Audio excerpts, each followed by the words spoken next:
AKTU के exams के लिए अभी भी YouTube के रैंडम वीडियोस देख रहे हो? मुझे भी वही प्रॉब्लम थी। फिर मैंने डाउनलोड किया यूनिक सीरीज ऐप जो AKTU के सिलेबस के हिसाब से बना है। अब हर सब्जेक्ट एकदम इजी लगता है। यहाँ मिलते हैं जो वीडियो लेक्चर्स, नोट्स और प्रीवियस ईयर पेपर्स, सब AKTU सिलेबस के अकॉर्डिंग। बेस्ट पार्ट, पहली परचेज पे 20% ऑफ भी है। बस कोड यूज करो SAVE20। डाउनलोड करो अभी unique series app, smart students की चॉइस। हेलो फ्रेंड्स, स्वागत है आपका यूनिक सीरीज प्लेटफॉर्म पर। साथ ही मैं पूर्ण प्रकाश और आज हम एक नया सब्जेक्ट स्टार्ट करने वाले हैं जिस सब्जेक्ट का नाम है ट्रांसपोर्टेशन इंजीनियरिंग। ये हमारे जो सिविल इंजीनियरिंग के स्टूडेंट हैं उनके लिए एक इंपॉर्टेंट सब्जेक्ट होता है, कोर सब्जेक्ट होता है सिविल इंजीनियरिंग के स्टूडेंट के लिए। और ये अगर कहें कि आप AKTU यूनिवर्सिटी के स्टूडेंट हैं तो आपके 6th सेमेस्टर में पढ़ाया जा रहा होगा। अदरवाइज मोस्टली आपको ये 3rd ईयर में ये पढ़ाया जाता है। ठीक है, तो आप 3rd ईयर के स्टूडेंट हैं, सिविल इंजीनियरिंग के स्टूडेंट हैं, बीटेक वाले, तो आप इस सब्जेक्ट को पढ़ सकते हो। यहाँ पे साथियों आपको जो सिलेबस पढ़ाया जाने वाला है, आप सब्जेक्ट के जो आपका इंट्रोडक्शन है, जहाँ पे आपका सब्जेक्ट का जो आपका डिस्क्रिप्शन है, कोर्स डिस्क्रिप्शन है, उसमें आपको सिलेबस दे दिया गया, वहाँ पे आप दे सकते हो। और इसको मैं 1 by 1 मैं खुद पढ़ाऊंगा यहाँ पे, ताकि आपको बिल्कुल ईजिली इसको समझ में आ पाए, कोई बिना डिस्टर्बेंस कहें या फिर बिना किसी ज़्यादा इधर उधर की बातें मैं करते मैं सब्जेक्ट को पढ़ाता हूँ आराम से, ताकि आप जिस पर्पज के लिए आप यहाँ पे आए हो उस सब्जेक्ट को आप आराम से समझ लीजिए। उसको आप सब्जेक्ट को समझना आपके लिए काफ़ी ज़्यादा जरूरी है। मैं यही कहूँगा साथियों कि आप यदि ऐप पर हो तो आप कोर्स को एक बार लाइक कर दीजिएगा। यदि आप यूट्यूब पर देख रहे हो इस वीडियो को तो कोर्स को लाइक करके चैनल को सब्सक्राइब कर दीजिएगा और इस वीडियो को अपने दोस्तों तक जरूर शेयर कर दीजिएगा। ये जो सब्जेक्ट है वो आपको ऐप पर एक फिक्स रेट पर आपको जो आपको एनरोल है वो आप कर सकते हो। यदि आप YouTube पर देखना चाहते हो तो आप सब्सक्रिप्शन लेकर के इस वीडियो को देख सकते हो, जहां पर सिर्फ आपको वीडियो लेक्चर मिलेंगे। हाँ, YouTube पर कुछ लिमिटेशंस हैं क्योंकि आप वीडियो को डाउनलोड नहीं कर सकते, वहाँ PDF एक्सेस नहीं कर पाते। यदि आप ऐप पर एनरोल करते हो सब्जेक्ट में तो आप सारी चीज़ जो सुविधाएं हैं, वीडियो को डाउनलोड करना, PDF को रीड करना, PDF पाना, वो सब चीज़ें आपको ऐप पर मिल जाता है। चलिए हम स्टार्ट करते हैं हमारा जो सब्जेक्ट है ट्रांसपोर्टेशन इंजीनियरिंग का। और जो आज यूनिट 1 का पहले लेक्चर में बात करने जा रहा हूं, तो पहले मैं बात करूंगा यहाँ पे यूनिट 1 का सिलेबस क्या होने वाला है, तब हम जाके आगे बढ़ेंगे। तो हमारा जो यूनिट 1 का सिलेबस है आप देख पाओगे। हम यहाँ पे पहले बात करेंगे role of transportation in economic road development. ठीक है, तो हम इसकी आज हम बात करेंगे इस लेक्चर में। आज मैं यही बात करूंगा, थोड़ा सा मैं बात करूंगा क्लासिफिकेशन ऑफ जो हमारा ट्रांसपोर्टेशन कौन कौन से मोड अवेलेबल है उनकी हम बात करेंगे। ठीक है, दूसरा हमारा है मोड ऑफ ट्रांसपोर्टेशन, जैसे आपका रोड हो गया, रेल हो गया, एयर हो गया एंड वाटर हो गया, ये आपके पास है। ठीक है, जिनके द्वारा हम यहाँ पे ट्रांसपोर्ट करते हैं। अगला हमारा होता है history of road development, Nagpur plan, Bombay plan and 20 year road plan. सिर्फ इतना आपके सिलेबस में दिया गया लेकिन मैं यहाँ पे आपको जयकर कमेटी, ठीक है, जो आपके अर्ली रोड मैकेनिज्म थे उसकी मैं बात करूंगा। ठीक है, आपके IRC इंडियन रोड कांग्रेस की मैं बात करूंगा, तब जाके मैं इन सभी की बात करूंगा। ठीक है, तो आपको कोई कुछ छोड़ूंगा नहीं। ठीक है, क्योंकि ताकि आपके पास एग्जाम में कोई क्वेश्चन है तो वो भी आप आराम से करते चले जाओ।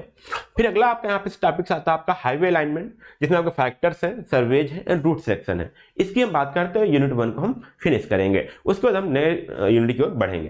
तो आइए हम स्टार्ट करते हैं। हमारा पहला क्या है, हमारा role of transportation in economic development. तो चलो हम यहाँ बात करते हैं क्या क्या रोल है। तो पहले यहाँ पे एक वर्ड आपका सिविल इंजीनियरिंग के स्टूडेंट है, हो सकता है आप इकोनॉमी वर्ड से क्या कहें, इकोनॉमी वर्ड से क्या होगा आप रूबरू नहीं होंगे, तो मैं आपको इकोनॉमी समझाता हूं। What is economy word? हमारा जो इकोनॉमी वर्ड यहाँ पे लिखा होता है ना, इकोनॉमी हमारा क्या बताता है, तो मैं इसको अगर समझा दूं ना तो आपको ट्रांसपोर्टेशन आसानी से समझ में आ जाएगा। तो क्योंकि हम वर्ड बाई वर्ड अगर समझते चलेंगे तभी हमको मजा आएगा। चलिए, हमको क्या वर्ड समझना है यहाँ पे, इकोनॉमी। ठीक है, तो हम बात करते हैं यहाँ पे, हम बात करेंगे हम यहाँ पे इकोनॉमी की। तो इकोनॉमी क्या है, ये एक सिस्टम है। ठीक है, किसका सिस्टम है, economy is a system of, क्या है ये सिस्टम है, किसका सिस्टम है वो मैं अभी आपको समझाता हूं। ये सिस्टम है आपका प्रोड्यूस करने का, समझिएगा, प्रोड्यूसिंग, डिस्ट्रीब्यूटिंग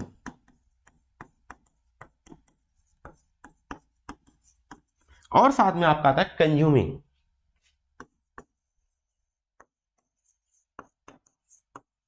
मतलब कि कोई भी, अब ये किसका होगा, किसको प्रोड्यूस करेंगे, किसको डिस्ट्रीब्यूट करेंगे, वो हम करेंगे गुड्स एंड सर्विसेज को। किसको, गुड्स एंड सर्विसेज। ठीक है, किसका होगा? गुड्स हो गए या फिर सर्विसेज को होंगे। तो क्या करोगा, देखोगा तो हम किसी भी गुड्स या सर्विस का कर रहे हैं, हम प्रोड्यूस करना, उसका डिस्ट्रीब्यूशन करना, उसको कंज्यूम करना, वो हमारा क्या कहलाता है? इन सिस्टम, हमारा एक पूरा सिस्टम क्या कहलाता है? इकोनॉमी कहलाता है। जैसे प्रोड्यूस कहां पे होगा? किसी न किसी कंपनी में होगा, किसी न किसी फैक्ट्री में कोई प्रोडक्ट होगा, कोई गुड्स होंगे, सर्विस होंगे, प्रोड्यूस होंगे। अब उसको जो कंज्यूम करने वाले हैं, जो लोग हैं, जो उसके कस्टमर हैं, वो फैक्ट्री के अंदर तो नहीं होंगे, तो उसको डिस्ट्रीब्यूट करना पड़ेगा पीपल के पास पहुंचाने तक। सॉरी। तो लोगों को चाहिए, तो लोगों को प्रोड्यूस करने, फैक्ट्री से लोगों तक पहुंचाने के लिए क्या करना पड़ेगा? हमको उसको डिस्ट्रीब्यूट करना पड़ेगा। ठीक है, क्या करना पड़ेगा? डिस्ट्रीब्यूट करना पड़ेगा। तो जो भी हम गुड्स एंड सर्विस प्रोड्यूस कर रहे हैं, उसको प्रोड्यूस करेंगे, उसको डिस्ट्रीब्यूट करेंगे, कंज्यूम करेंगे, और ये जो पूरा सिस्टम है वो इकोनॉमी कहलाती है। अच्छा, हम ये सब कर क्यों रहे हैं? ताकि जो लोगों की नीड है, ये आगे लिख देना है, एक वर्ड और लिखना है आपको, फॉर पीपल नीड। क्या है आपका? For people needs. लोगों की जरूरत की जो सामान है, जो सर्विस सेवाएं हैं, उनको प्रोड्यूस करना, उनको डिस्ट्रीब्यूट करना, कंज्यूम करना, उसका जो सिस्टम वो आपकी इकोनॉमी कहलाती है। तो ये बोला। अब बात करते हैं हम यहाँ पे कि ट्रांसपोर्टेशन का जो रोल है वो इकोनॉमिक डेवलपमेंट में क्या है। तो आप यहाँ पे देख पाओगे, हम सिर्फ प्रोड्यूस करना, सिर्फ हमारा कंज्यूम करना इकोनॉमी नहीं होता। यहाँ पे एक मेन फैक्टर आपका डिस्ट्रीब्यूट करना। डिस्ट्रीब्यूट करना मतलब साथियों क्या है कि सामान को एक जगह से दूसरी जगह मूव कराना, कोई भी गुड्स हो, सर्विस हो, उसको मूव करवाना। तो मूव कैसे होगा? बाय द ट्रांसपोर्टेशन होगा। आपने कोई चीज बनाया, आपको यहाँ पे समझ लीजिए आप लखनऊ में हो, लखनऊ से आपको दिल्ली भेजना, तो क्या होगा? बाय ट्रांसपोर्ट करोगे ना, उसको ट्रांसपोर्ट द्वारा ही करोगे। आप क्या करते हो? कुरियर करते हो, कोई भी सेवा लेते हो तो क्या होता है? बाय ट्रांसपोर्ट करते हो। तो वही ये बात हुई यहाँ पे। आप समझ सकते हो, अगर इकोनॉमी हमको चलानी है तो distribution of the product, distribution आपका एक मेन स्टेप है। और डिस्ट्रीब्यूट ही हमारा डिस्ट्रीब्यूशन कैसे होता है? बाय द ट्रांसपोर्टेशन होता है। इसलिए बोला गया यहाँ पे कि हमारा जो डिस्ट्रीब्यूशन है, अब आप बोल सकते हैं, यहाँ पे आराम से बोल सकते हैं। एक मिनट, यहाँ पे इसको आराम से,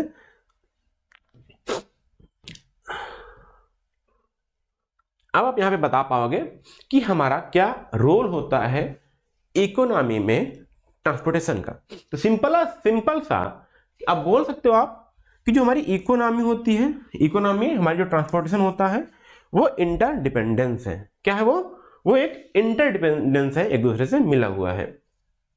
तो हम यहाँ पे बोल सकते हैं कि जैसे जैसे हमारी अगर इकोनॉमी चलनी है तो उसके लिए हम क्या करते हैं? हमको ट्रांसपोर्टेशन चलता है। जितना हमारा इकोनॉमी और ट्रांसपोर्टेशन एक दूसरे के क्या है? इंटरडिपेंडेंट है। बिना ट्रांसपोर्टेशन की हमारी इकोनॉमी नहीं हो पाएगी, क्योंकि ट्रांसपोर्टेशन पर हम क्या करते हैं? प्रोडक्ट को हम क्या करते हैं? डिस्ट्रीब्यूट करते हैं। कोई भी सर्विस हमारी क्या होगी? डिस्ट्रीब्यूट होगी। तो इसलिए हमारा यहाँ पे इकोनॉमी इक्वल टू बोल सकते हैं ट्रांसपोर्टेशन है। ठीक है, ये चीज आपने समझ लिया। अब यहाँ पे और चीजें हैं, क्या क्या फीचर्स हैं, क्या हमारा ट्रांसपोर्टेशन क्या क्या प्रोवाइड करवाता है। तो ये आप देखोगे क्या क्या स्पेसिफिक रोल्स हैं ट्रांसपोर्टेशन का इन इकोनॉमिक डेवलपमेंट में। तो यहाँ मैंने कुछ लिख रखे हैं, इसको भी आपको समझते हुए चलना है। देखिए यहाँ पे पहला वर्ड हमारा प्लेस एंड टाइम यूटिलिटी। तो प्लेस यूटिलिटी को समझते हैं और टाइम यूटिलिटी को समझते हैं। तो प्लेस यूटिलिटी ये बोलता है कि कोई भी प्रोडक्ट या सर्विस की रिक्वायरमेंट जिस प्लेस पर है वहां पर उसका मौजूद होना। जैसे अगर हिमाचल प्रदेश में सेब ज्यादा होता है और नॉर्थ में कम होता है, तो अगर हमको नॉर्थ में सेब की जरूरत है तो हिमाचल प्रदेश से, मतलब कि जो हमारा एचपी है, वहां से यहां पर आना वो प्लेस यूटिलिटी है। तो जो हमारा ट्रांसपोर्टेशन है वो आपको क्या करती है? प्लेस यूटिलिटी प्रोवाइड करवाती है, मतलब प्लेस में फ्लेक्सिबिलिटी प्रोवाइड करवाती है। टाइम यूटिलिटी, अब यहाँ पे किस टाइम पे कौन सा प्रोडक्ट सर्विस कहां पर अवेलेबल होना है उसको भी हमारी ट्रांसपोर्टेशन फैसिलिटी प्रोवाइड करवाती है। जैसे फैक्ट्री ने विंटर सीजन के कपड़े बनाए समर में ही, तो अब फैक्ट्री समर में ही दुकानों पर तो नहीं पहुंचा देगी, तो उसने क्या रखा? अपने फैक्ट्री में ही उसको स्टोर करके रखा। फिर जब विंटर सीजन आया उसने क्या किया? बाय द ट्रांसपोर्टेशन, ठीक है, बाय द ट्रांसपोर्ट उसने क्या किया? हर अलग अलग जगहों पे पहुंचाया। तो क्या हो गई? वो टाइम यूटिलिटी हो गई। तो यही बोला कि जो हमारा ट्रांसपोर्टेशन है वो प्लेस यूटिलिटी और टाइम यूटिलिटी पे का फंक्शन प्रोवाइड करती है, इजीली प्रोवाइड कराती है, ताकि हम सही समय पर सही स्थान पर अपने प्रोडक्ट को पहुंचा पाए। ओके, बिल्कुल बढ़िया से। अब यहाँ पे बात करते हैं लिंकिंग प्रोड्यूसर्स एंड कंज्यूमर्स। तो आपने बताया कि क्या होता है, मैंने बताया इकोनॉमी में प्रोड्यूसर मतलब कि जो फैक्ट्री है और जो कंज्यूमर है, वही दोनों क्या है? मेन फैक्टर्स हैं। उनको बीच में जोड़ता कौन था? डिस्ट्रीब्यूशन सिस्टम, मतलब कि ट्रांसपोर्टेशन जोड़ता था उन दोनों को। ओके, अगला बात करते हैं यहाँ पे इंडस्ट्रियल एंड अर्बन ग्रोथ। जितना ज़्यादा हमारा प्रोडक्ट प्रोड्यूस होगा वहाँ पे उतनी ज़्यादा इंडस्ट्री डेवलप होंगी, और जहाँ पे जितना ज़्यादा इंडस्ट्री होती है वहाँ पे उतना लोग रहना पसंद करते हैं, क्योंकि वो हमारी क्या होती है, वहाँ पे रोजगार मिलता है लोगों का। तो देखते होंगे आप, जहाँ पे जितना ज़्यादा इंडस्ट्री होती है वहाँ पे उतना ज़्यादा अर्बनाइजेशन होता है, वहाँ पे उतना ज़्यादा शहरीकरण होता है, और वहाँ पे अर्बन का ग्रोथ होता है। ठीक है, तो industry depend on the transport to move raw material and finished produce. Good transportation also support the growth of the city. Industry कहाँ होगी, जहाँ हमको अच्छा सा ट्रांसपोर्टेशन मिलेगा, ताकि हम रॉ मटेरियल को मंगा पाएं और जो फिनिश गुड्स है उसको डिस्ट्रीब्यूट कर पाएं। तो यहाँ पे बात ये चीज आई। आगे हम बात करते हैं, यहाँ पे देखिएगा लोअर कास्ट। जितना अच्छा हमारा ट्रांसपोर्टेशन सिस्टम होगा उतना अच्छा हमारा क्या होगा, उतना कम हमारा ट्रांसपोर्टेशन कॉस्ट आएगा। जब ट्रांसपोर्टेशन कॉस्ट कम आ रहा है तो हमारा जो प्रोड्यूसिंग कॉस्ट है, जो किसी प्रोडक्ट को बनाने का कॉस्ट है, वो कम होगा। जब वो कम होगा तो हमारी जो फाइनल प्रोडक्ट है उसकी भी कॉस्ट हमारी कम हो जाएगी। तो लोग ज्यादा से ज्यादा परचेज करेंगे, ज्यादा से ज्यादा हमारी कंज्यूम होगा प्रोडक्ट का। जब ज्यादा कंज्यूम होगा तो ज्यादा हमारी इकोनॉमी डेवलप होगी। Okay, quality preservation. कुछ ऐसे भी प्रोडक्ट होते हैं जिनको हम ज्यादा टाइम तक नहीं रख पाते, जिनको हम बोलते हैं पेरिशेबल गुड्स। ठीक है, जो जल्दी से नष्ट हो जाते हैं। जैसे आपको पता होगा खाने वाले सामान हो गए, ठीक है, दूध हो गए, डेयरी प्रोडक्ट हो गए, बेकरी प्रोडक्ट हो गए, ठीक है, आपके वेजिटेबल्स हो गए, इनको ज्यादा दिन तक हम स्टोर करके नहीं रख सकते हैं। तो इनके लिए हमको क्या चाहिए, फास्ट और इफिशियंट ट्रांसपोर्टेशन सिस्टम चाहिए। तो अगर हमारा ट्रांसपोर्टेशन अच्छा है तो इतना ज्यादा ये सब प्रोडक्ट भी हमारे क्या हो जाएंगे, डिस्ट्रीब्यूट होने लगेंगे, जिससे हमारी इकोनॉमी में और बढ़ोतरी होगी। आगे चलते हैं, यहाँ पे टूरिज्म एंड डेवलपमेंट की बात करते हैं। यहाँ पे तो लोग देखो, हमारा इंडिया भी टूरिज्म के लिए जाना जाता है। अच्छे अच्छे यहाँ पे एंशिएंट प्लेसेस हैं, ठीक है, कई सारे चीज प्राचीन जो इमारतें हैं, अब ताजमहल कोई देखने आ रहा है, कोई अलग अलग किला देखने आ रहा है, अलग अलग चीज देखने आते हैं ना। तो जितना ज्यादा हमारा यहाँ पे सिस्टम होगा, जितना अच्छा हमारा ट्रांसपोर्टेशन फैसिलिटी होगी, जितना ज्यादा हम रिलायबल होंगे, वेल डेवलप्ड ट्रांसपोर्टेशन सिस्टम होगा, उतना ज्यादा हमारा टूरिज्म ग्रोथ भी होगा। तो वहां भी हम क्या होंगे, वो सेवा होती है। टूरिज्म क्या हमारी एक सर्विस है, ठीक है, तो वो हमारा ग्रोथ होगा, वो भी हमारी इकोनॉमी में आएगा। इंप्रूव्ड इकोनॉमिक प्रोडक्टिविटी, तो हमारी जो न्यू टेक्नोलॉजी है, जैसे हमारे आईटीएस इसको बोलते हैं, इंटेलिजेंट ट्रांसपोर्टेशन सिस्टम, इसको आप थर्ड यूनिट में अच्छे से पढ़ोगे, ठीक है। तो यहाँ पे वो जितना अच्छा होगा उतना ज्यादा हमारी क्या होगी, सेफ होगा। ठीक है, मतलब कि आपका अगर आप क्या करते हो, अगर कहीं आगे आपका सिग्नल है, क्या सिग्नल ग्रीन है, येलो है, पहले पता चल जा रहा है, और कितनी ट्रैफिक है पहले पता चल जा रहा है, आपको कितनी स्पीड में जानी है वो पहले पता चल जा रहा है, यहाँ पे इतनी स्पीड में जाना है, आगे यहाँ पे आपको टर्निंग है, सब वहाँ पे निर्देश सिस्टम है। ठीक है, आपको ट्रैक किया जा रहा है, आपको यहाँ पे सही से गाइड दिया जा रहा है। तो इससे क्या होगा, आपकी ट्रैफिक भी कम हो जाएगी आपकी। ठीक है, ट्रैफिक कम होना, जब ट्रैफिक कम हो जाएगा तब अच्छे सेव एनर्जी कर पाओगे, क्योंकि आपको जल्दी जल्दी ब्रेक नहीं मारना, जल्दी गाड़ी को एक्सेलरेट नहीं करना है। तो वो चीज आप वहां पे एनर्जी फ्यूल बचा पाओगे। साथ में आप क्या कर पाओगे, इंप्रूव करें क्या क्या, मूवमेंट इंक्रीजिंग इकोनॉमिक एफिशिएंसी। तो जो आपकी इकोनॉमी होगी, जो मूव होना है वो अच्छे से हो जाएगा। आप घर से निकलते हो तो आप खुद एक प्रोडक्ट बन जाते हो, जैसे समझिएगा, ठीक, आप खुद एक कमाने का जरिया बन जाते हो। आपने घर से निकला, कोई फ्यूल किसी भी व्हीकल से निकलोगे, व्हीकल से निकला तो आपने क्या डलवाएंगे, फ्यूल डलवाएंगे। जब आपने फ्यूल डलवाया तो उस पेट्रोल टंकी पर आपने पैसा दिया, तो आप उसके लिए जरिया बन गए। आपको रास्ते में गए, भूख लगा, आपने किसी रेस्टोरेंट पे गए तो उसके लिए आपके जरिया हो गए।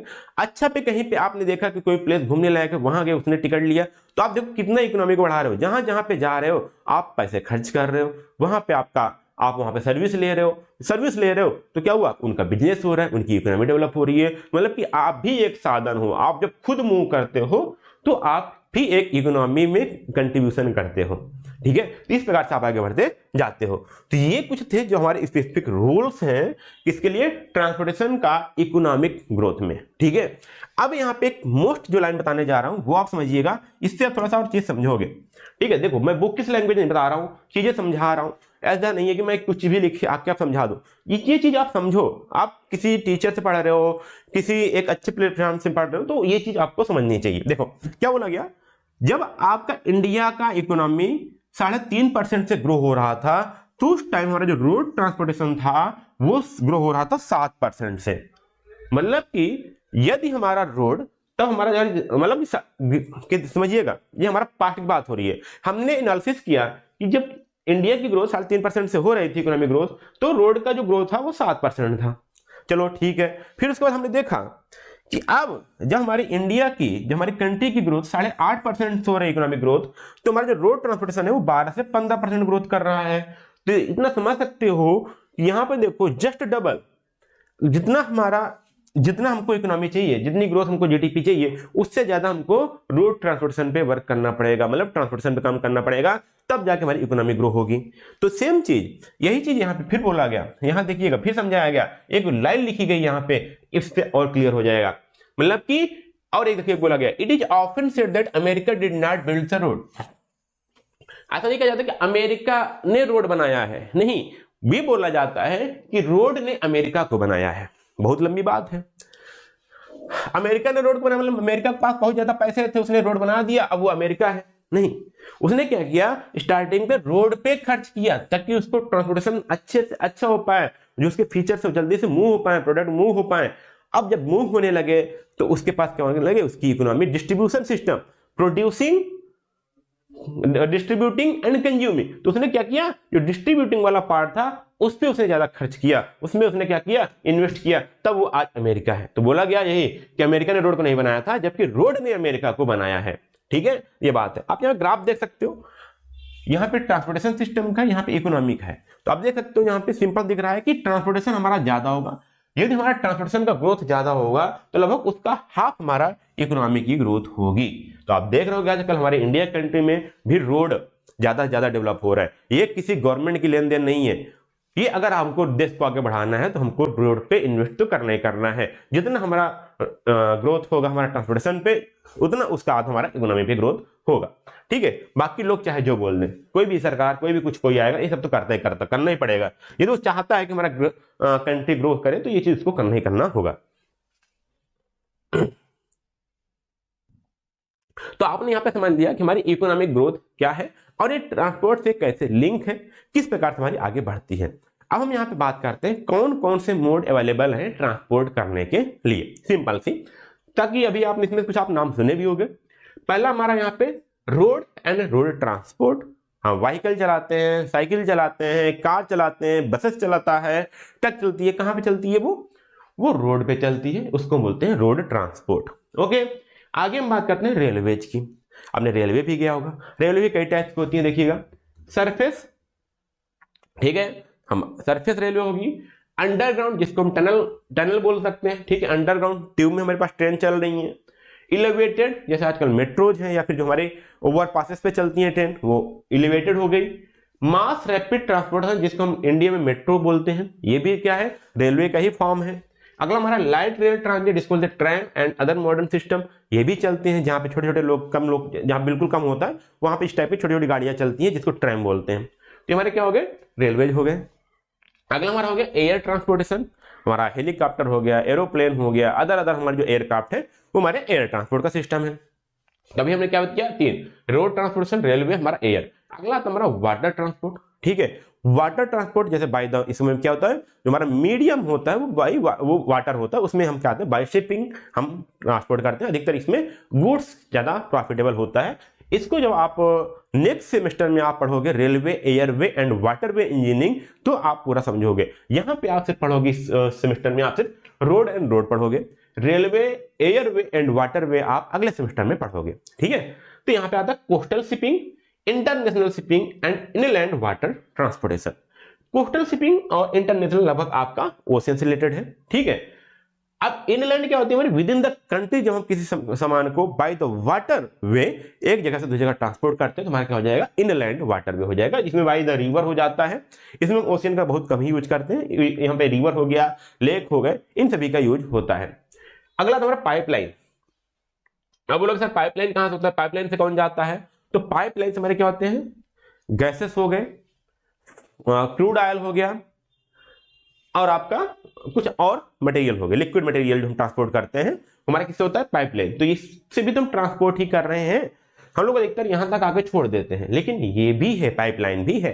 ठीक है, एरियल रोपवे, कहीं कहीं टूरिज्म प्लेस पे जाते हो वहां पे रोपवे चलती हैं, वो भी तो ट्रांसपोर्ट कर रही है, या सामान को या तो पर्सन को, तो वहां पे क्या हुआ, वो एरियल रोपेज हो गया।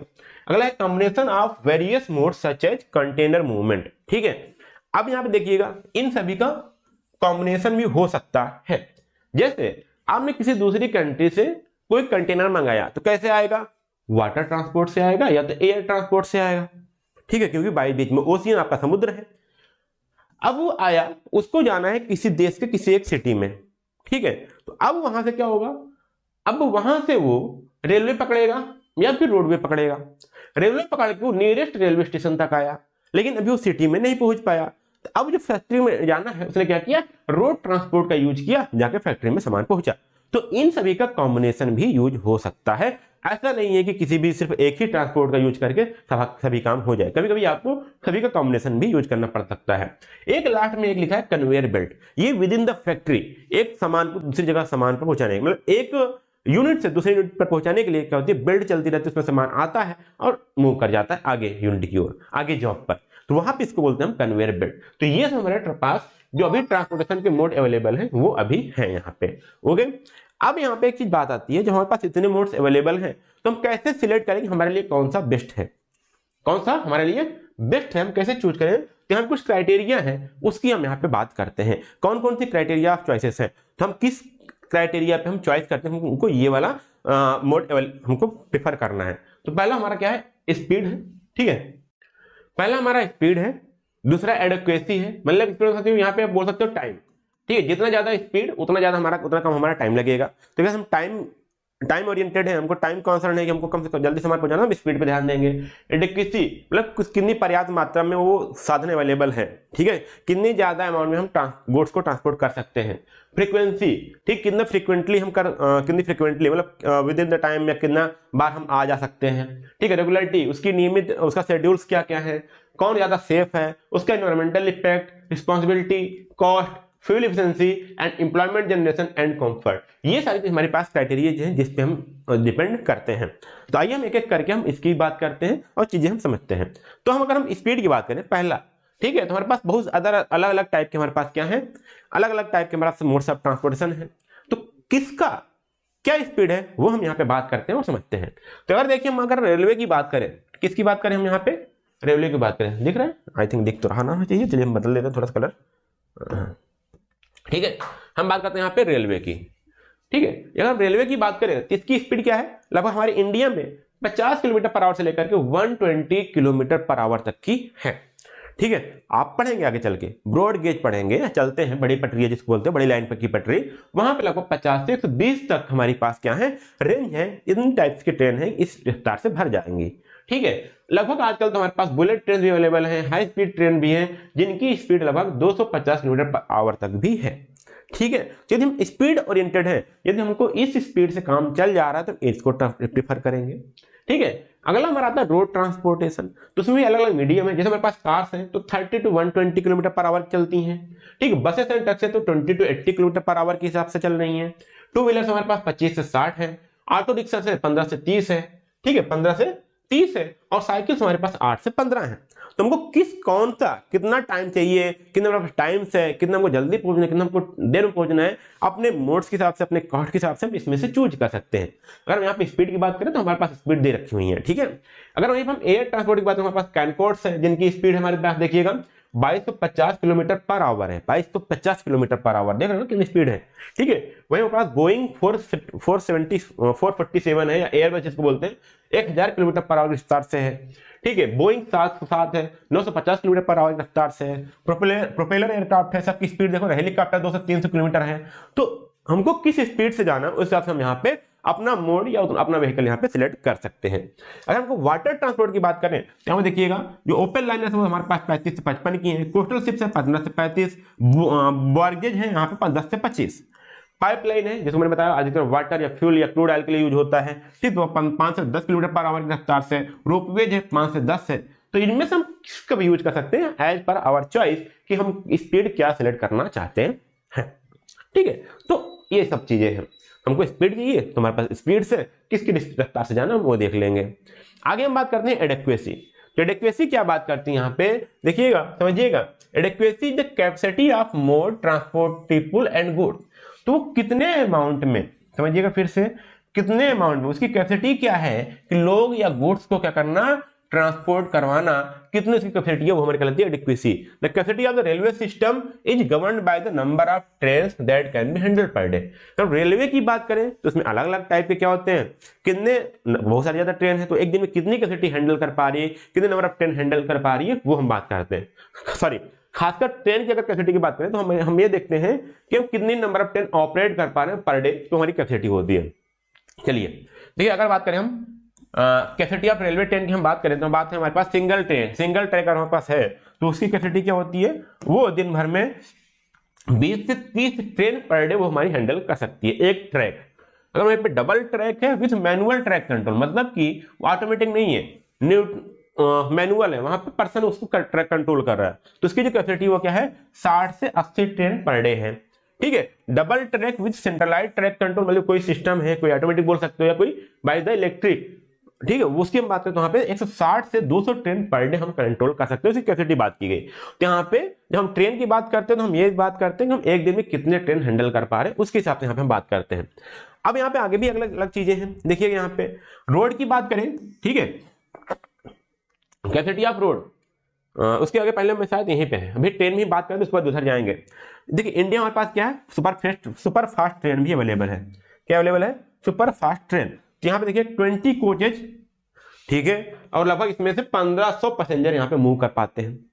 20 कोच में 1500 पैसेंजर, तो इसकी कैपेसिटी देखिएगा। एक तो यहाँ पे हमने देखा कितने नंबर ऑफ ट्रेन हम पर डे, और पर ट्रेन 20 कोच है तो उसमें 1500 पैसेंजर वहां पे ट्रेवल कर पा रहे हैं। मेट्रोज हमारे पास है जिसको बोलते हैं मास रैपिड सिस्टम। यहाँ पे 2 हेडवे, देखिए यहाँ बोला गया हेडवे ऑफ 2 मिनट्स, मतलब कि यदि हर 2 मिनट में आपको रेलवे मिल रही है, मेट्रो मिल रहा है हर 2 मिनट में, तो इसको बोलते हैं हेडवे।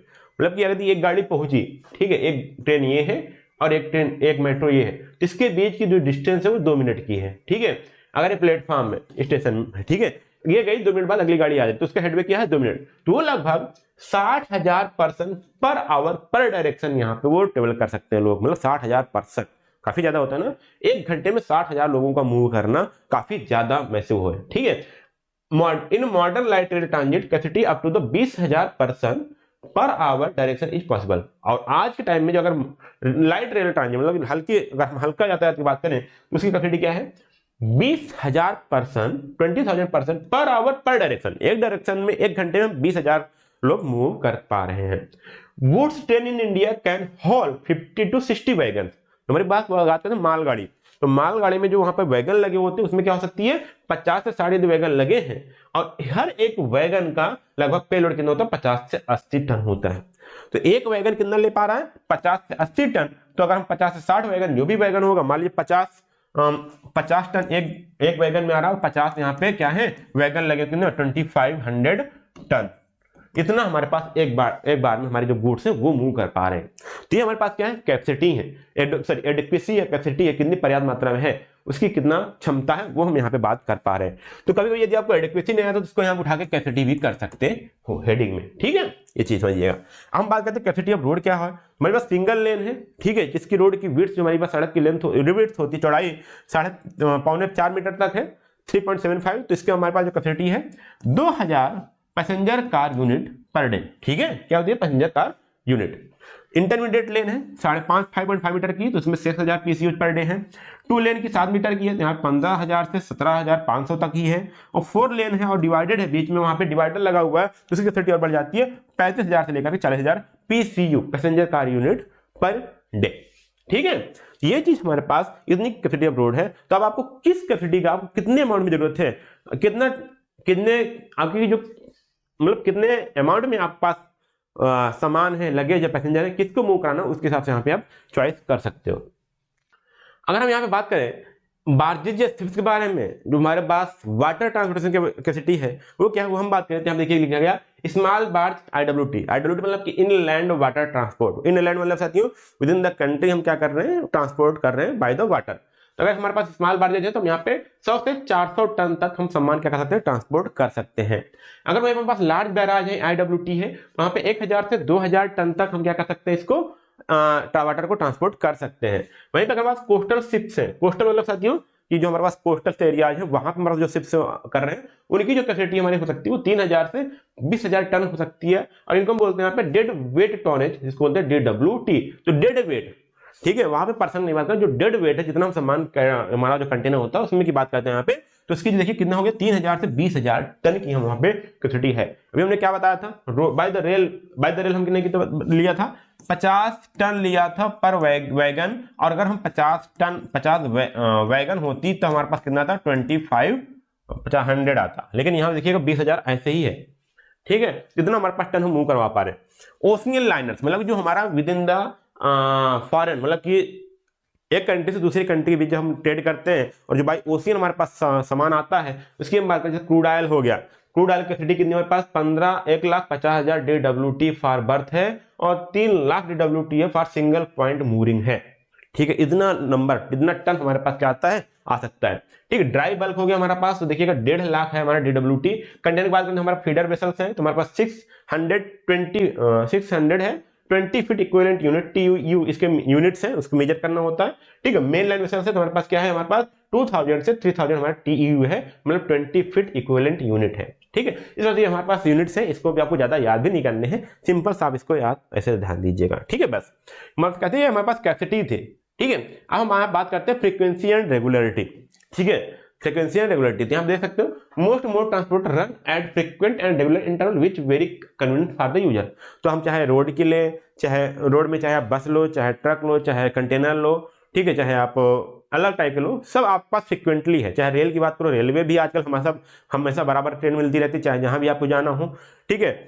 रोड भी हो गया आपका, एयरप्लेन भी हो गया, हर जगह आजकल एयरपोर्ट बन रहे हैं, तो उसके लिए आपको कोई कमी नहीं है, हमेशा रेगुलरली आपको हर टाइम पर आपको लगभग अवेलेबल होते हैं, ठीक है। उसका वहां पे ज्यादा प्रॉब्लम नहीं है। अब अगला बात आते हैं हमारे सेफ्टी को लेकर के, ठीक है। सेफ्टी को लेकर अभी हमने 3 बताया, ठीक। पहला हमने बताया था क्या, स्पीड, दूसरा हमने बताया था कैपेसिटी, और थर्ड आया था हमारा फ्रीक्वेंसी एंड रेगुलरिटी। इसके बाद हमारे पास सेफ्टी, अगर हम कहीं पे जा रहे हैं, मैं कहीं जा रहा हूं, मुझे सेफली पहुंचना भी तो है। अगर मेरा सामान कहीं पे जा रहा है, एज अ बिजनेस में मैं कहीं सामान भेज रहा हूं, तो मेरा सामान सेफली वहां तक पहुंचना भी तो चाहिए, ठीक है। तो वो भी हमारा तो मोड करता है। देखिए यहाँ पे रोड ट्रांसपोर्ट क्या हमारा कहलाता है, रोड ट्रांसपोर्ट है जो poor safety record in India, ठीक है, सबसे पुअर है, ठीक है। रोड ट्रांसपोर्ट क्या है, पुअर, इसमें कोई सेफ्टी नहीं है, कोई कहीं भी लड़ जाता है, रोज कहीं ना कहीं लड़ते रहते हैं, ठीक है। धुंधला हो गया, चाहे गर्मी हो तो कहीं कार में आग लग जा रही है गर्मी में, ठंडी में कोई कार कहीं कोई लड़ जा रहा है, बरसात में कहीं गाड़ी फिसल जा रही है, तो ये चीज कॉमन होता है हर सीजन में, हर चीज में, ठीक है। तो विच अबाउट 1,40,000 डेथ्स एवरी ईयर, ठीक है। लगभग यहाँ पे लिखिए 1.5 लाख बोल सकते हो, यहाँ पे 1 लाख चले जाए, हर साल लोग मर रहे हैं रोड एक्सीडेंट से, ठीक है। Safety depends on the 3 E's, देखिए यहाँ पे ES लिखा हुआ है, इंजीनियरिंग, इन्फोर्समेंट एंड एजुकेशन। मान लीजिए हम अच्छा खासा हमने क्या किया, इंजीनियरिंग से अच्छे खासे रोड बना दिए जो स्लिप नहीं हो रही, लेकिन वहां पे उसकी हमने जो लॉ है उसको हमने इन्फोर्समेंट नहीं किया, उसके जो सिग्नल्स हैं, उसके जो निर्देश है उसको हमने डाला नहीं और लोगों ने समझा नहीं, तो उस पर भी डिपेंड करती है। और साथ में एजुकेशन, लोग उस ट्रैफिक के बारे में कितने एजुकेटेड है वही बात हो रही है, ठीक है। तो यहाँ 3 E's डिपेंड करते हैं हमारे जो रोड ट्रांसपोर्टेशन के जो सेफ्टी है उस पर, ठीक है। And in India needs major improvements in all 3, तो यहाँ पे इंजीनियरिंग में भी उसके लाज को जो इन्फोर्समेंट है और उसके एजुकेशन के लिए, तीनों में हमको इंडिया खासकर बोले तो उसको जरूरत है इसको जागरूक करने की, ठीक है। यहाँ पे रोड ट्रांसपोर्ट मतलब समझ लीजिए ना, ये बहुत ही पुअर सेफ्टी है इसमें, ठीक है, कोई अच्छा ज्यादा रिकॉर्ड नहीं रहा है इंडिया का, ठीक है। रेल ट्रांसपोर्ट की बात करें, railway are safer because trains run on fixed tracks and movements are controlled at a station.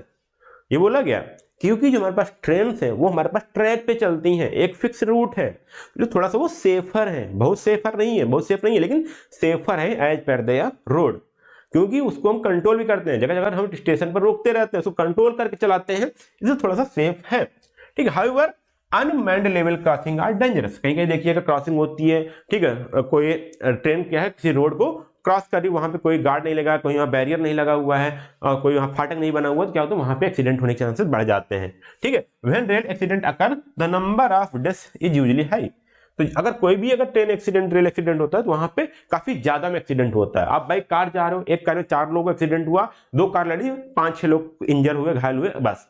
लेकिन यदि ट्रेन लड़ती है या ट्रेन डिरेल होती है तो कम से कम वहां पे 1000, 2000, 500, 300 ऐसे नंबर में आपकी डेथ होती है, फिर घायल होते हैं लोग, ठीक है। तो इस प्रकार से वहां पे एक्सीडेंट होते हैं। एयर ट्रांसपोर्ट की हम बात करें तो air transport is very safe due to the strict pilot training, aircraft maintenance and controlled air traffic, advance landing system, strong security, ठीक है। मतलब कि इस समय बोला जाए तो एयर हमारे पास ट्रांसपोर्ट है काफी ज्यादा सेफ है, ठीक है, क्योंकि जो हमारे पास पायलट की ट्रेनिंग होती है काफी हार्ड होती है, ठीक है, हर सेकंड के लिए उनके पास उनको तैयार किया जाता है, हर सेकंड हर मूवमेंट के लिए। और वहाँ पे जो एयरक्राफ्ट मेंटेनेंस काफी ज्यादा महत्वपूर्ण रखता है, उसको पूरा कंट्रोल करते हैं, एयर ट्रैफिक पूरा कंट्रोल वे में रहता है, कहीं भी थोड़ा भी मिसमैनेज नहीं होता है। ठीक है, एडवांस लैंडिंग सिस्टम जब लैंड हो रहा है या फिर टेक ऑफ कर रहा है, ठीक है, तो तब भी वहां पे हम क्या करते हैं, बहुत ही एडवांस सिस्टम होता है, हर सेकंड हर स्पीड हर कई सारे पहलुओं को मेजर किया जाता है, वहां पे अच्छी तरह खासी सिक्योरिटी होती है, इसलिए वहां पे बहुत ही ज्यादा सेफ हम मान रहे हैं किसको, एयर को। एक्सीडेंट आर रेयर, बहुत ही मुश्किल है एक्सीडेंट होना, but may occur due to the bird hits. कई बर्ड्स क्या होते हैं, उसकी जो बगल में प्रोपेलर लगे होते हैं उसमें आगे फंस जाते हैं, उसके कारण हो सकता है। बैड वेदर कंडीशन हो सकती है, या फॉग हो सकता है। When they occur fatalities are high, लेकिन अगर ये ऐसा कुछ होता है तो काफी ज्यादा वो घातक होता है, ये बोला गया। ठीक है, ये हो गया हमारा। अगला हमारा आता है यहाँ पे water transport. Ocean transport is very safe, बहुत ही ज्यादा है। Inland water transport is less safe. ठीक है, ओशियन हमारे पास कोई ज्यादा नहीं है, बहुत आता है तो वहां पे जो चक्रवात आता है तूफान तो उन्हीं से बचना होता है। इनलैंड हमारे पास कम सेफ है, क्योंकि वहां पे lack of modern navigation aids, क्योंकि वहां पे हम ज्यादा से ज्यादा विजिबिलिटी अच्छी खासी नहीं होती है। ठीक है, और जो हमारे पास एड्स हैं, ठीक है, जो सिग्नल्स हैं उनको जो गाइड करने वाले एड्स हैं वो नहीं होते हैं। ठीक है, इसलिए टू स्टॉर्म एंड साइक्लोन, तो साइक्लोन और स्टॉर्म कारण वो हमारे पास जो inland water transportation with in the near by area जो होते हैं वो थोड़ा सा कम सेफ होता है। अदर की बात करें तो pipeline are extremely safe and aerial ropeways also have a good safety record. ठीक है, यदि हम बात करें पाइपलाइन की तो अच्छा खासा सेफ है। देखिए ना, पाइपलाइन हम क्या कर रहे हैं, आजकल गैस भेज रहे हैं, आजकल फ्यूल भेज रहे हैं, क्रूड ऑयल मंगा रहे हैं, तो थोड़ा सा सेफ है। और जो एरियल रोपवे जो भी ठीक ठाक है, ऐसा नहीं बोलेंगे, क्योंकि ज्यादा यूज होता नहीं एरियल रोप पे। जब आप टूरिस्ट प्लेस पे जाओगे तो वहीं पे यूज होता है, कहीं मंदिर चढ़ना हुआ, कहीं पे शहर है काफी ज्यादा, तो वहां पे अधिकतर रोपवे यूज हो जाता है। अधिकतर ज्यादा इसका, क्योंकि इसकी कैपेसिटी बहुत कम है। ठीक है, इसलिए यहाँ पे रोपवे ज्यादा नहीं यूज किया जाता है। तो हमारे पास क्या था, सेफ्टी के चॉइस थे, हम किस प्रकार से हमारे पास चाहिए उसके हिसाब से हम क्या करेंगे, सेफ्टी करेंगे। चलो हम बात करते हैं इन्वायरमेंटल इंपैक्ट, किसका कितना इन्वायरमेंटल इंपैक्ट है। देखिएगा, पहले हम बात करते हैं रोड ट्रांसपोर्ट का। देखिए यहाँ पे क्या होता है, रोड ट्रांसपोर्ट हमारा air, noise and visual pollution सब कुछ यहाँ पे कारण बनता है। रोड ट्रांसपोर्टेशन से हमारा एयर पोल्यूशन भी होता है, क्योंकि हम फ्यूल जलाते हैं। नॉइज, बहुत सारा नॉइज प्रोड्यूस होता है जब व्हीकल चलती है हाईवे पे, तो विजुअल पोल्यूशन होता है। And uses large natural resources for the construction, जब इसको रोड बनाते हो, सड़क बनाते हो, तो जो हमारे पास गिट्टी है, ठीक है, पहले बात तो मिट्टी लगाते हो, फिर उसके बाद अलग अलग लेयरिंग करते हो, पढ़ोगे आप तो उसमें बहुत ज्यादा मटेरियल लगता है जो नेचुरल रिसोर्सेज है, उनको भी हम यूज करते हैं। और साथ में हम क्या कर रहे हैं, एयर, नॉइज और हमारा विजुअल पोल्यूशन भी हो रहा है। Rail, water transportation and pipelines are ropeway have very low environmental impact, though train waste disposal in India needs improvement. देखिएगा, बोला जा रहा है कि रेल हो गया या वाटर ट्रांसपोर्ट हो गया या फिर हमारा पाइपलाइन हो गया, इन सभी का काफी ज्यादा इन्वायरमेंटल इंपैक्ट नहीं है, लेकिन अभी भी हमको ट्रेन वेस्ट का जो डिस्पोजल है उस पर भी हमको इंडिया में जरूरत है कुछ और वर्क करने की और इंप्रूव करने की, ताकि रेल द्वारा होने वाले पोल्यूशन को कम से कम किया जा सके। ये ट्रेन वेस्ट जब लोग यात्रित करते हैं, ठीक, तो हमारा जो सैनिटरीज हो गई, ठीक है,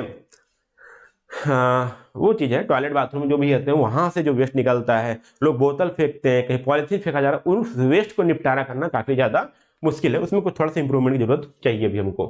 air transportation causes high noise pollution near airports, तो जो हमारा अगर हम एयर ट्रांसपोर्ट की बात करें तो खासकर इसका क्या इंपैक्ट है कि एयर पोल्यूशन ज्यादा करता है। ठीक है, खासकर जो हमारे पास एयरपोर्ट के नियर बाय जो हमारे एरिया जो वहां पे आपको नॉइज पोल्यूशन हमेशा रहता है। ओके, अगर हम बात करें रिस्पॉन्सिबिलिटी का, तो government owned service like railway major airline provide better safety and compensation than private and truck operators. ठीक है, आप समझ सकते हो, मतलब यहाँ पे जो रेलवे हो गया और एयरलाइन जो होगी जिसपे हम गवर्नमेंट कंट्रोल रखती है, वो काफी ज्यादा सेफ्टी प्रोवाइड करवाती हैं। ठीक है, और साथ में सेफ्टी की बात सकते हैं, अगर कुछ एक्सीडेंट हो तो कंपेंसेशन भी अच्छा खासा प्रोवाइड करवाती हैं। ठीक है, अदर देन जैसे हमारे प्राइवेट ट्रक ऑपरेटर्स हैं उनसे अच्छा। ठीक है, ट्रक ऑपरेटर है, कहीं ट्रक पलट गया, पता नहीं सामान आपका पहुंचा नहीं पहुंचा, कोई इंश्योरेंस नहीं होता है। ओके, कॉस्ट की बात करें तो आप समझ सकते हो एयर ट्रांसपोर्टेशन हमारा काफी एक्सपेंसिव है, most of the time student नहीं ट्रेवल कर पाते, क्यों, क्योंकि एक्सपेंसिव कारण। बाकी आप तो रेल तो कहिए हो। ठीक है, urban transport fares and almost same for the buses, trains and metros. तो यहाँ बोल सकते हो एयर ट्रांसपोर्ट हमारा एक्सपेंसिव है, और वहीं पर अगर हम अर्बन की बात करें, चाहे बस की बात करें, चाहे ट्रेन की बात करें, चाहे मेट्रो की बात करें, तो लगभग सभी बराबर है, चाहे बस से जाओ, चाहे ट्रेन से जाओ, चाहे मेट्रो से जाओ। ठीक है, मतलब ये सब आपके पास अफोर्डेबल है। For long distance bus and ordinary rail fares are similar but AC rail fares are higher. इन्होंने बोला देखो अर्बन ट्रांसपोर्ट लोग से यदि हम कहीं कहीं छोटे छोटे जैसे रिक्शा ले रहे हैं चाहे बस ले रहे हैं, हमको शहर के अंदर ही कहीं कहीं ट्रेवल करना, चाहे हम बस से जाए चाहे रेल से जाए, मेट्रो बराबर है, ठीक है। वहीं पर हम लॉन्ग डिस्टेंस के लिए जा रहे हैं तो बस या फिर जो है अगर हम सिंपल रेल का किराया देखें तो वो भी लगभग समान है। लेकिन यदि हम एसी कोचेज में जाते हैं तो उसका थोड़ा सा किराया क्या होता है, हाई हो जाता है, ठीक है। रोड ट्रांसपोर्ट की बात करती है, चीपर फॉर शॉर्ट डिस्टेंस, छोटे दूरियों के लिए काफी ज्यादा अच्छा खासा है। वहीं railway are cheaper for the long distance और बल्क गुड्स। अगर वहीं पर हमको लंबे रास्ते के लिए जाना है, लंबी दूरी तय करना है, तो हमको किसको चुनना चाहिए, रेलवे को चुनना चाहिए, क्योंकि वो लॉन्ग डिस्टेंस के लिए या फिर ज्यादा मात्रा में सामान के लिए वो क्या होते हैं, हमारे पास सस्ते होते हैं। ओके, ये बात हुई। तो ये था साथियों हमारे पास हमने जो देखा क्राइटेरिया ऑफ द चॉइसेस, ठीक है। तो आज हमने सिंपल सा छोटे से वीडियो हमने दो चीज बात की, मैं फिर से एक बार देख लेता हूं, आपको याद होता रहेगा, ठीक है। पहले हमने बात किया था economics role of transportation in economic development. तो हमने बताया कि ट्रांसपोर्ट साथ साथ चलता है, इकोनॉमिक साथ साथ हमारा ट्रांसपोर्ट बराबर चलता है, क्योंकि मैंने स्टार्टिंग बताया था producing, distributing and consuming. Product को प्रोड्यूस करना, उसको डिस्ट्रीब्यूट करना, कंज्यूमिंग करना, इस पूरे सिस्टम क्या बोलते हैं हम, इकोनॉमी होता है, ठीक है। अगर हम डिस्ट्रीब्यूशन अगर हटा देंगे तो हमारी इकोनॉमी वहां पे एक स्टेप हट जाएगा, ये हमारी इकोनॉमी ठप हो जाएगी। तो हमको इकोनॉमी को चलाए रखने के लिए हमको यहाँ पे क्या करना चाहिए, ट्रांसपोर्ट हमको जरूरी होता है, ठीक है। तो हमने बताया था इंटरडिपेंडेंट है दोनों। फिर हमने क्या क्या रोल्स है, time place and time utility है, ठीक है। प्रोड्यूसर कंज्यूमर को जोड़ते हैं जो ट्रांसपोर्ट है, ठीक है। इंडस्ट्रियल और अर्बन ग्रोथ बढ़ाता है, लोअर कास्ट हो जाता है अगर ट्रांसपोर्टेशन अच्छा है, तो क्वालिटी प्रेजर करता है, टूरिज्म डेवलपमेंट होता है, इंप्रूव इकोनॉमिक प्रोडक्टिविटी, ठीक है। फिर मैंने बताया कि यदि हमको जितना हमको ग्रोथ चाहिए, कंट्री का इकोनॉमिक ग्रोथ चाहिए, उसके दुगना हमको रोड पर या ट्रांसपोर्ट पर हमको वर्क करना पड़ेगा, तब जाके हमारा उतना हमको मिल पाएगा इकोनॉमिक ग्रोथ, ठीक है। इसको मैंने ग्राफ दिखाया, ठीक है। ये चीज आपको समझ में आया होगा।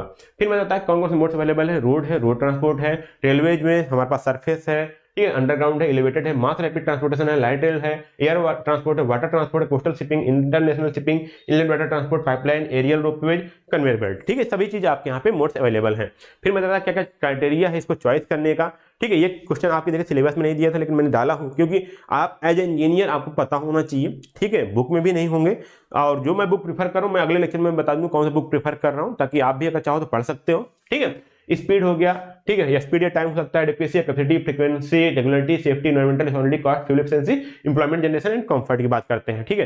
कंफर्ट की बात कर सकते हो, रेल और एयर में काफी ज्यादा कंफर्टेबल होती हैं। बाकी आजकल बसेस भी आ गई हैं, एसी बसेस आ गई हैं, स्लीपर बसेस आ गई हैं, तो कंफर्ट में वो भी चल रही है बराबर। क्राइटेरिया हमने बताया था, स्पीड की हमने बताया था, उसके साथ मैंने इस पूरे लेक्चर को मैंने यहाँ पे एंड कर रहा हूँ आज। यदि आपको अच्छा लग रहा है तो अपने दोस्तों को भी इस वीडियो को शेयर कर दीजिएगा, और कोर्स के लिंक को शेयर कर दीजिए ताकि वो भी पढ़ना चालू कर दें, अभी ज़्यादा टाइम नहीं हुआ है। और मैं ये कहूँगा कि ऐप को जरूर डाउनलोड करके रखिएगा, हमारे व्हाट्सएप ग्रुप पे जुड़ जाइएगा। व्हाट्सएप ग्रुप पे जुड़ने का फायदा ये है यदि कोई ऑफर भी आता है, कोई भी नोटिस आती है, कोई भी हमको ज़्यादा अपडेट देना होता है, तो एक साथ आप सभी को दे दिया जाता है, ओके। और टेलीग्राम चैनल का लिंक थोड़ा सा बदल गया है, तो आप देख करके नए वाले जो चैनल है, नया टेलीग्राम जो चैनल है, उसमें ज्वाइन करने की कोशिश करिएगा, अपने दोस्तों को बताइएगा। और बाकी मैं इस कोर्स को मैं ही पढ़ाऊंगा, और जो भी अपडेट हो थोड़ा सा आप मैसेज कर सकते हो, मुझे पर्सनली मैसेज कर सकते हो, मैं वहां भी आपको रिप्लाई कर देता हूं। कोई भी कहीं भी क्वेरी आती है वहां मुझे आप मिल सकते हो, ठीक है। चलिए बाय बाय, टेक केयर, जय हिंद।